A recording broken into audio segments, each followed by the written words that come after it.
Welcome to the 2016 April update for Patch County High School. We again would like to provide the information that we have in our newsletter through the video update also, and post it online through YouTube and use our social media. So just another avenue to get the information out to you. This month we're going to kind of start the update a little differently, and we're going to start by talking to our guests. The last few months we've had some teacher guests, and this month we're going to have a student guest.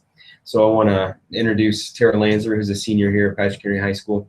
She's going to spend a little time talking to all of us and letting us all know about some of the student council activities that happen around here. Student council is very active, and it's great to see. So I thought it'd be really nice for at least somebody on the student council to talk about the things they do. So Tara, why don't you tell us a little bit about how long you've been on student council and what you've gained from being on student council. Well, I've been on student council for all 4 years of high school.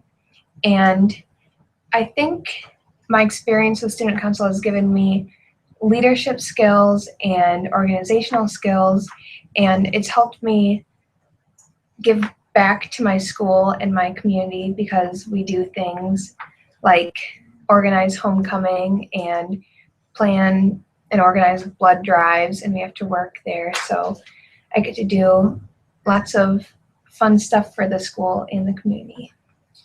So those fun things and things for our community, I know that every year we do Pennies for Patients, and I know that name changed this year a little bit, but kind of explain that whole thing to the people who might not know what that is. Well, the Pennies for Patients is a campaign in which elementary, middle, and high school students across the country donate pennies and other spare change to benefit the Leukemia and Lymphoma Society. And we started our campaign the week after spring break, which gave us only 4 days to reach our goal, which was $1,000.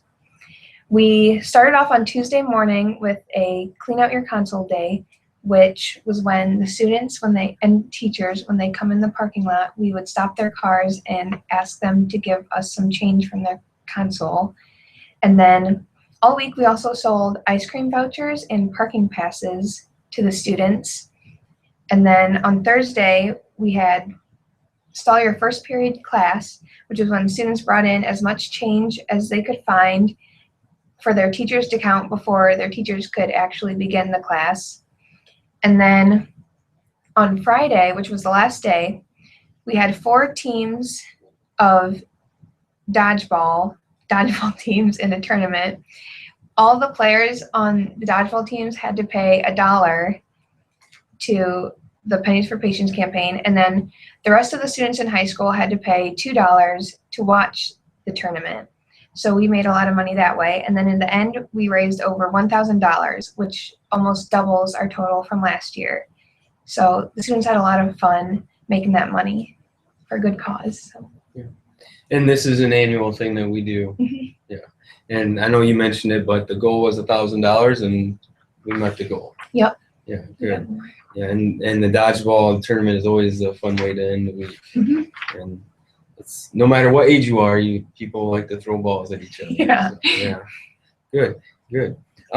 You mentioned homecoming, and you mentioned the blood drive. The blood drive, what does that entail for the student council? Well, the student council comes to school early and helps the team set up for the blood drive. So we get the tables ready and we set out snacks and stuff, and then we work in the blood drive. So while people are giving blood, we talk to them and comfort them in case they're nervous. And then also we guide them to this little table that has snacks and stuff out so that the person who gave blood can stable themselves and feel ready to leave again. Good. Yeah, and that truly is a community event for us here, because we have community members coming into the building, stopping by, saying hello, and going in there and donating blood. And again, this year, student council did a great job with the bloodmobile because met the goal again. Mm-hmm. Yeah. So, and the Red Cross people were just really excited about the students and meeting their goal, and we just hear lots of great things from the Red Cross people being here and interacting with our students. So Tara, I know you're here representing the student council. I appreciate what the student council does. I know the community does too, and I thank you for being here with us for the video update. So, all right, I'm gonna just take a few more minutes here and go over a few more specific items just for the school and just as an update. We're obviously into the fourth 9 weeks, and we're getting about halfway through the fourth 9 weeks at this point, and so that means we're getting towards the end. If you want to check out our newsletter online, there's some important dates there, especially at the end of the year. I do want to mention May 17th. That's going to be the awards assembly. That starts at 9 a.m. every year. So the community, family, parents, anybody's invited to that in the gymnasium. Again, that's May 17th at 9 a.m. For reference, the seniors have exams on May 20th and 23rd, and then the underclassmen have exams the 23rd, 24th, and 25th. So again, that's all coming out very quickly here. We are right now towards the end of our testing cycle here at the high school, and I know I've kind of talked about this quite a bit in these updates, and there's a lot of information online, but again, because graduation requirements changed, the testing cycle changed here, and so we give some different types of end-of-course exams that weren't required just a few years back as we were giving the OGT then. So that testing cycle is ending at the beginning of next week as we move into a Monday and Tuesday. As we're posting this, it's a Friday. So our students will be able to give us some feedback on how that went, the process that we took this year, and even a little bit on the assessments themselves, and we can work that into our assessment literacy as we move forward in the classrooms and work with the curriculum. I do want to say, as we're setting here, this is a big weekend here out at the school, as the Patrick Henry track invite, the Joe Tussing Memorial invite for both the junior high and the high school is happening this weekend. We have the musical going on, and I would encourage you to come and see the musical. If that's not part of your plans, it should be for the weekend. It's a great show. I would encourage you to come out and see the track invite tomorrow morning, starting around 9 a.m. And the junior high invite actually is Friday, which is today in the evening.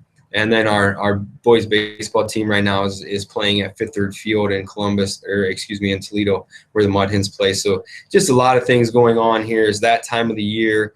Please come out and be a part of it, because we really appreciate that. I do want to mention also in our newsletter this month, and I think maybe even for the last couple months, there's an update from our nurse with some different things that are going to be required moving into next year. So I want to make sure that you're aware of that, and that doesn't catch you surprised as we move into the next school year. And as we look at the next school year, just as a reminder, students should have already put in requests for classes next year, should have met with their counselors at least once about those, maybe twice, to fix that schedule up a little bit. Parents, if you have questions, please do call the counselors or myself, and we can try to answer those, and please first talk to your student. That's going to be the best way to get those questions answered in terms of what did they request or what didn't they request. And then obviously, as the school year winds down, come and talk to us. We can look at schedules and work with those as we get ready for next year. Juniors moving into senior year, it's important. You know, we were just talking with Tara, who's a senior. You know, what are they wanting to do? One of the things that just comes to mind right away is an honors diploma. And as you're registering for that senior year, please pay attention to, if I'm looking at an honors diploma, what do I need to register for so I can continue on that track to an honors diploma? Another thing that comes to mind as we're talking about registration, College Credit Plus. So what is it that your student needs to do to be eligible to get credit for college courses that may be offered here at the high school, or maybe they're going to do it off campus with the college? So again, just communicating and keep that all part of the conversation. Give us a call if you have any questions. So that will end the April update here for Patrick Henry High School. We appreciate you taking the time to view this.